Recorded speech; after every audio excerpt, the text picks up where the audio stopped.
So, this is a 50s Jazzmaster. Mm-hmm. That's Jazzmaster. This is a Fender. That's a Squier. Which one do we think is better? Let's find out. Let's find out. Welcome to Get Offset. My name is Emily, and I'm here with our friend Nisabel. How are you doing today? I'm doing well. It's good to be on the show in person for once. Right. This is actually maybe the first time someone's been in person on Get Offset, like in this house, I guess. Not at like a conference or something or a convention. Or someone else's place, you know, because this is a small house. There's plenty of room. Oh, okay. Maybe, well, there's enough room for these guitars. Absolutely. So today what we're going to do is we are going to look at the Squier 40th Anniversary. It's like a 50s style Jazzmaster versus the Fender Vintera 2 Series 50s Jazzmaster. These have quite a difference in price point, and we're going to figure out, is it worth it? Is it worth it?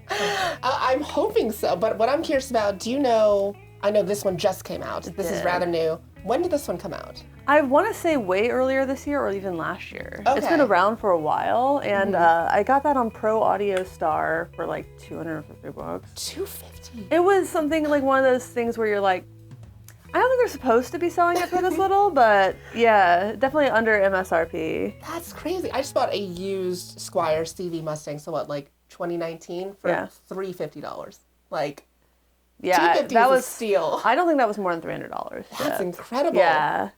Yeah. So obviously there are some cosmetic differences that we could probably go ahead and talk about. Most obvious, this is glossy. Mm-hmm. This has got like a really kind of nice matte finish to it, which I don't think I've ever seen a guitar with a finish quite like this. Besides, like, I don't know, do you count the SG Faded? Like that kind of like more wood grain? Like the LP tributes and stuff. Yeah, like kind of the lower level Gibsons and Epiphones. Yeah, I've seen them there. My Tuna Tone is kind of a matte finish. Okay. But yeah, sorry, I guess this is we're not going to talk about this, but not at I all. hide it a little bit. But yeah, so this also has a glossy neck. Oh yeah. And that has a matte finish on the neck. Mm-hmm. You know, how do you feel about gloss necks? I feel like it can be kind of polarizing sometimes. Thing is, like, I have gloss necks that I think are just awesome, and I have ones where I'm like, I hate this so much. There's a guitar in that case right there. I was like, I'm going to just sand the neck. I'm just going to get that nasty, because sometimes it feels really sticky. Yeah, absolutely. But if it's done right, it feels, I think, just as smooth as satin. Yeah, something I found is I think with like thinner necks, something like this one, like this feels like a kind of modern, almost thin C profile. But with thinner necks, I'm totally fine with gloss. But when it gets to kind of a thicker, chunkier, like a Stevie Ray Vaughan kind of feel, I get stuck on anything glossy. Like I'll go to slide and my thumb is just like, nope, no you're not. Yeah, no, and I guess cosmetically that has a skunk stripe and this doesn't. Oh yeah, right. This is also full maple. I'm gonna move this bar. Full maple neck. I think one piece versus is that actual rosewood on that one? Oh yeah. They just moved back to real rosewood. Isn't that pretty great? Yeah. So that's awesome, and that's just all maple. I forget. Yeah. And that's got like kind of jumbo frets. This has like a vintage tall. Yeah. I'm pretty sure those are just jumbo. They both have vintage style tuners, which I prefer. Same. Do you have a preference in fret width? Do you like the jumbos? Do you like the vintage? I like vintage as long as it's vintage tall, which is what this is. Yeah. I don't like to feel so much of the fingerboard, but I also don't mind it too much. Yeah. I'm just happy to play guitar sometimes. Yeah, I get that. People get really picky, and I'm like, I just like to play guitars. No, it needs to be scallop frets. Scallop the fret. Does it make noise? Yeah. So they both have the anodized pickguard, which is cool.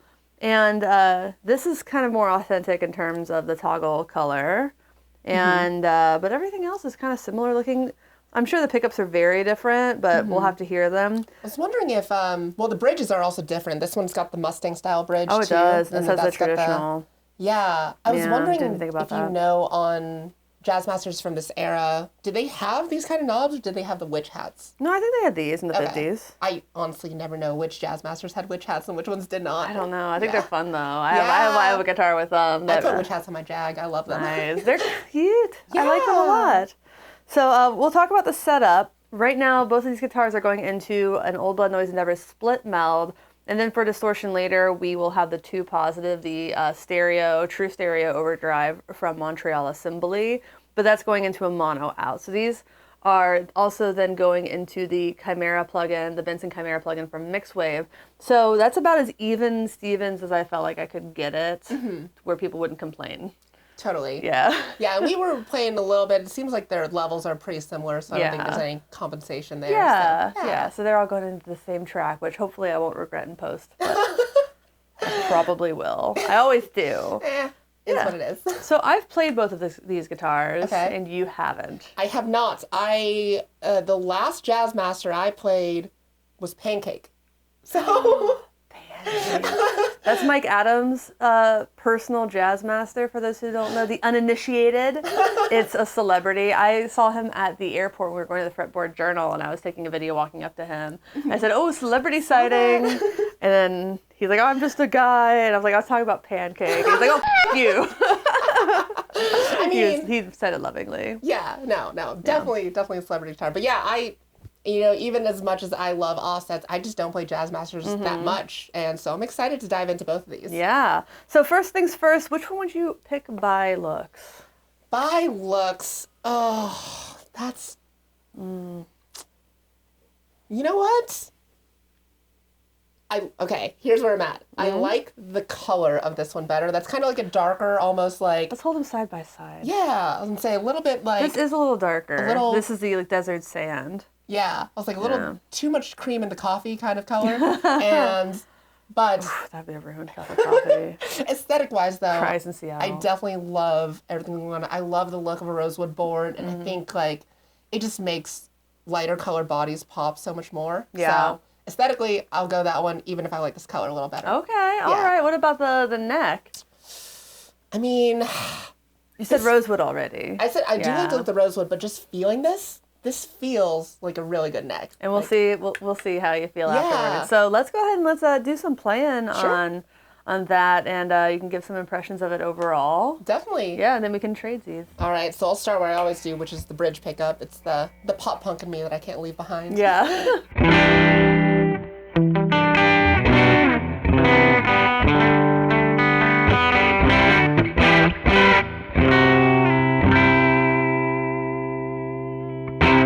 Good. All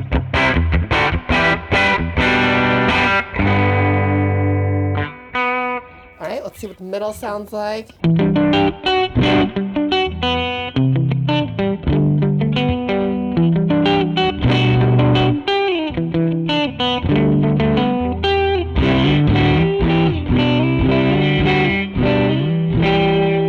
I don't find very many middle positions I like. I love the Jazzmaster middle, man. Yeah. This sounds so good. And this is all stock, right? I have not touched a hair on that guitar. You're not hiding some Wallers or Kirsch Novaks? No, these are Squier pickups. This sounds incredible. Yeah. I've been so impressed with the Squier pickups lately. Like the CV line, all those pickups sound great. All those guitars are great. They're fantastic. Yeah. All right, let's see on the neck.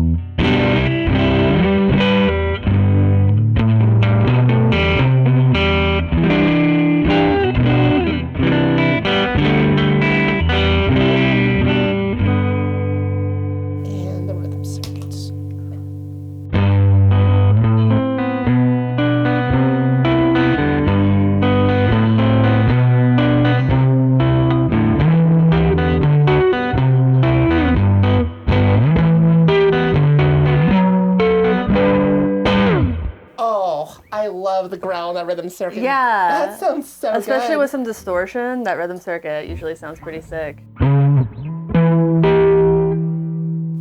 just gonna be gross and touch my own pedal with my feet. There's no top-down camera, so.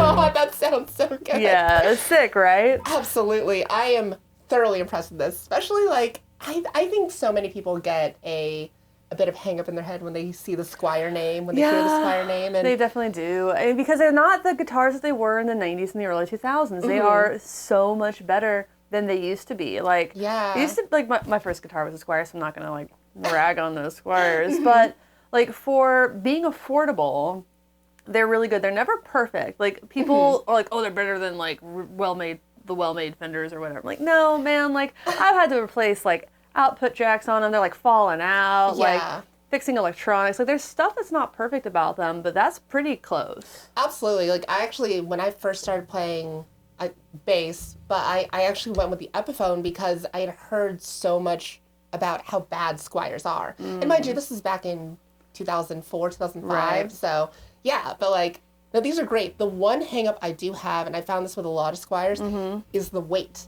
This is such a light instrument. Yeah. And I know a lot of people really like that, which I should probably start to like that because it's going to be better for my back down the line. As I just lean back and crack my back in 5 places. Yeah. And there's something that I love so much about just a too heavy guitar. Something that just feels like really got substantial. More sustain. It's like it feels like an instrument to me as opposed to like, I don't know, like a toy, if that makes sense. Not to like rag on any light guitars, but that's just always been my preference is heavier ones. Yeah, it feels real. Yeah. Cool. Well, let's go ahead and do a switcheroo. I got the volume turned down on that. I did not do the same thing. I'm sorry. What am I going to do with the guitar right now? I've actually, since I've gotten that guitar, which I've had this not nearly as long as this, I played this a lot more. I played the Vintera a lot more. Really? Do you know what they both shipped stock with string-wise? Because that felt like 10s. I think it's usually 10s. Okay, yeah. Overall, the string tension feels better on this one, which I don't know what that's about. Maybe a setup thing, but yeah. Cool. Okay, I'll dive into this. Oh, right, you said the volume's down.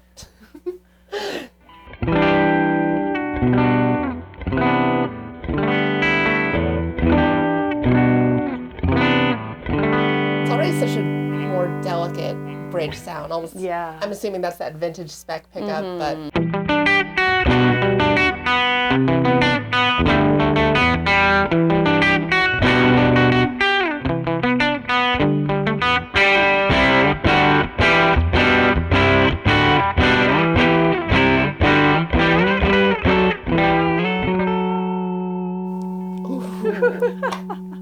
You know, I feel like so many times bridge pickups are so biting and aggressive. Yeah. That had some nice, like, delicate beauty to it. No, it really does. Like, you can maybe see why, like, I almost started crying the first time I played it. I'm like, it sounds so good. Speaking of that, let's see what the middle position has to offer.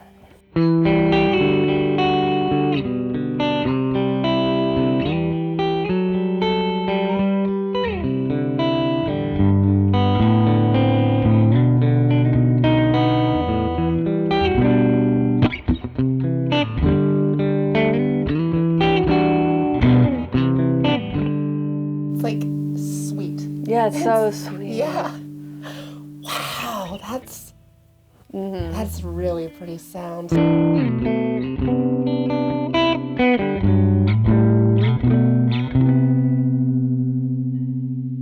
I was actually a little nervous because I didn't know if you played in standard tuning very much. I was like, should I retune these guitars? I do play in standard tuning a fair amount. I've been addicted to that FAC GCE tuning lately, but no, I use standard, but let's see what we got here.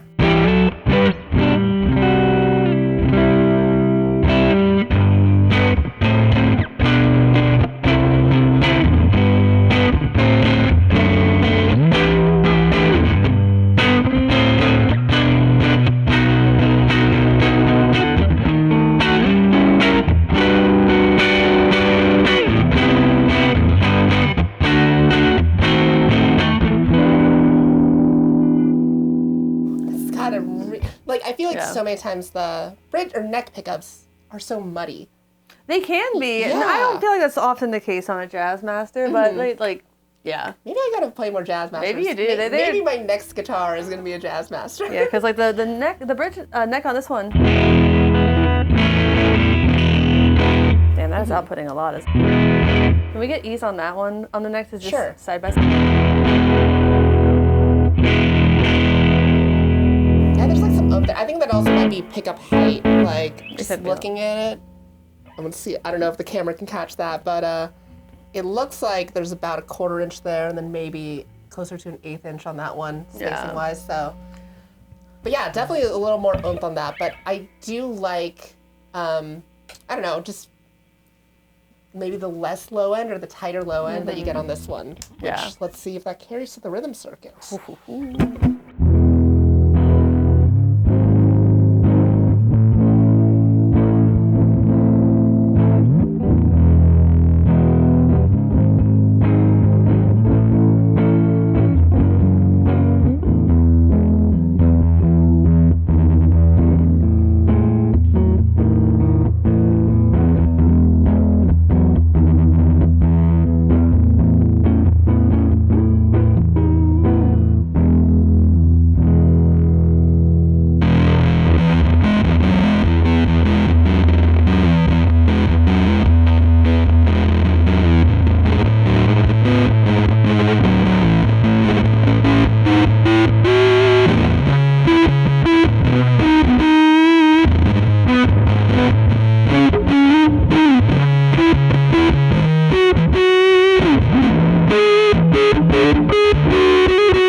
Yeah, it sure does, man. Like, this isn't bad.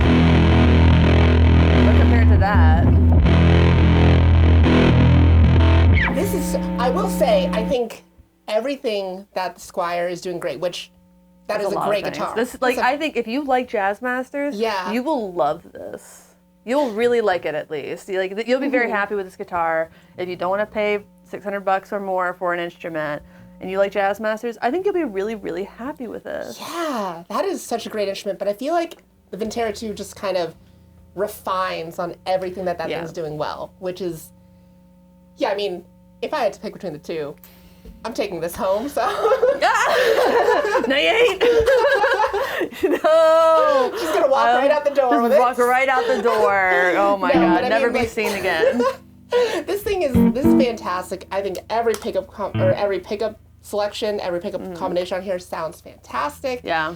And yeah, it's like thin enough where I don't feel like I'm caught up on this. Like I was able to move around and not get stuck. So yeah, I mean, I'm kind of in the same boat. Like, I don't think I need this in my life anymore now that I have this, because it's a better guitar. Yeah. Like, so is it worth the extra money? And I think it might be like upwards of $800 to $1,000 extra money. That's a personal decision, but that's one of the best Jazzmasters I've ever played by, and I've had a lot of experience with them. Like, definitely. If I had to keep 2 Jazzmasters right now, I'd keep that and the Elvis Costello signature. Wow, that's some high praise. Yeah. How do you feel like this one differs from the Vintera 1?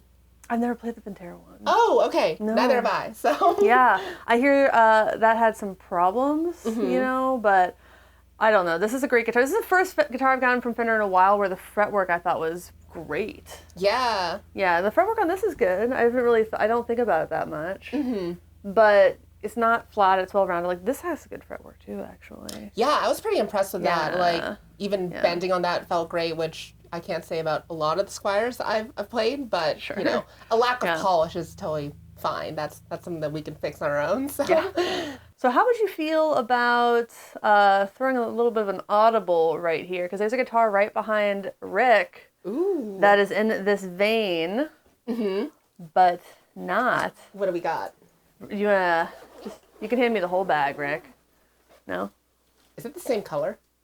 It's the J Mascis. Oh, okay. So what should we compare it? Oh my God, it's so heavy. What should we compare it to? I think we should compare it to the Squiers, right? Yeah. Because here's the thing is, I used to work at I don't know if I'm allowed to say the name, but a larger music store, a big box retailer. Oh yeah. And somewhat of a musical center, for lack of a better word. A central for picking up 6-string instruments. We can tune. And then I always used to point people to the Mascis as like, do you want a Jazzmaster that's doing everything great and is more affordable? And I was just thinking when I was playing that one, like, that's probably what I would point people towards nowadays, because that feels truer to what a Jazzmaster is. Because that's very different. This is kind of its own thing. Go ahead and tune. And we can... So the pickups now are more like a P90. Yeah, they sound much woodier. Yeah. But this is actually my drummer's guitar. Oh, is it not working? That's too bad. So this is actually my drummer's guitar. I got it. I use it in band practice a lot. I'm going to change the strings, so yeah. I mean, it feels great and feels like it's been played on, which I always like a good Warren guitar. The last Mascis I played was Ambient Trashes. So, okay. I just play other people's Jazzmasters instead of having one on my own. Yeah, nothing wrong with that. All right, I'm going to start on the bridge pickup.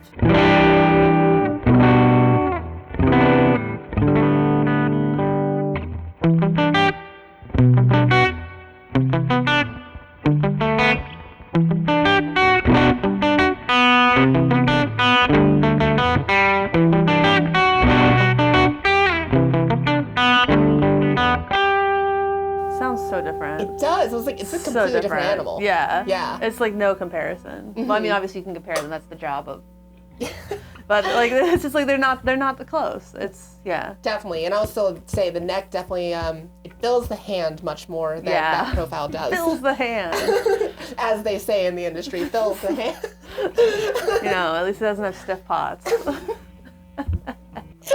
All right, this is the middle.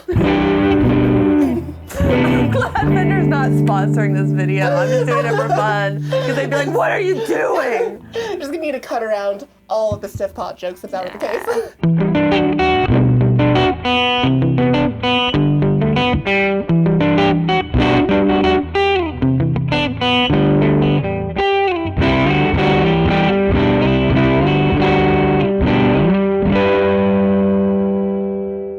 Yeah, the middle position kind of, it gets to that issue that I have a lot of times with middle positions where it's almost a little phasey in a way, where I feel like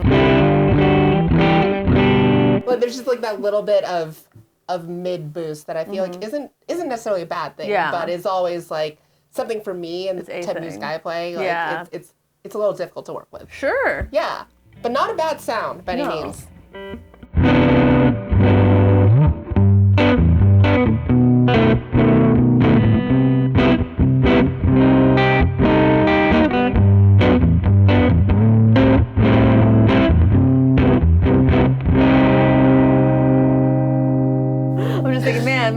I'm glad one of us can play guitar today.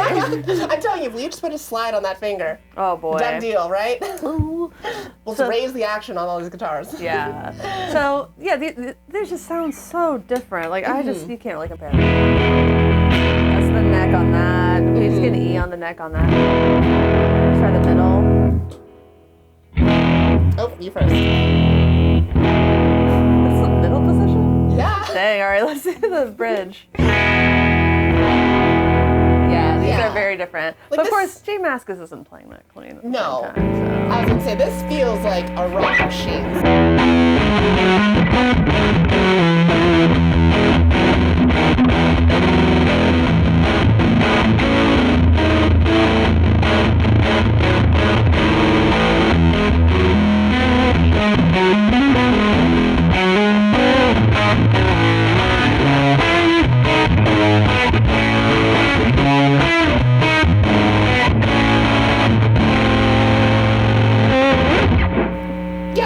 No, this thing takes game super well. Oh yeah, sure do.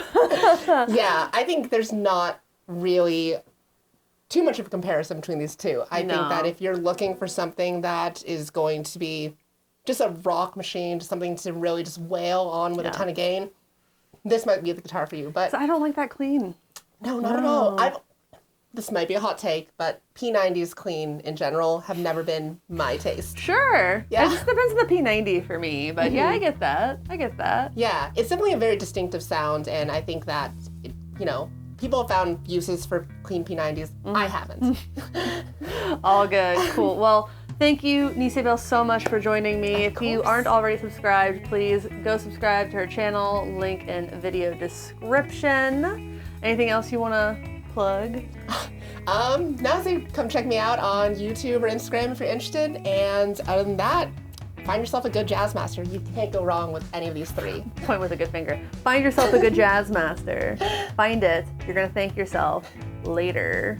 Well, please check Get Offset out on Patreon at patreon.com/getoffset. For as little as $5 a month, you get access to our exclusive Discord server. And I think now you get a sticker at that level, maybe a mug at another level. I don't know. Patreon just upgraded their benefits, and you're the beneficiary and the benefactor of those changes. I have merch at getoffsetpodcast.com/shop, including a face with my big dumb face on it. It's called the Emily Dumb Face shirt. That's a big seller. I don't know how I feel about it, but it is. And everybody out there, I guess, thanks for watching. Thanks for understanding. Until next time, my name is Emily. I'm Nisabel. Goodbye.